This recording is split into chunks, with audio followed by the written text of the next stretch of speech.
Okay, I need to work with you. I want to work with you a couple more here so you can get the hang of things, all right? All right, go ahead and write down SOHCAHTOA, right? And I'll need you to label the three sides, O, A, and H. All right, now here's my angle right here, so that means this is opposite. Here's my 90.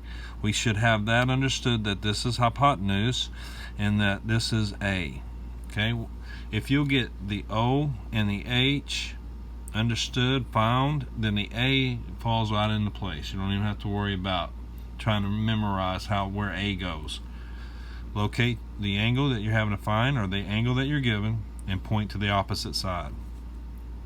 Okay, and the 90, you know, is opposite of that, is the hypotenuse. All right, now you got to ask yourself what's given. I'm given an O and an A. All right, I don't use this.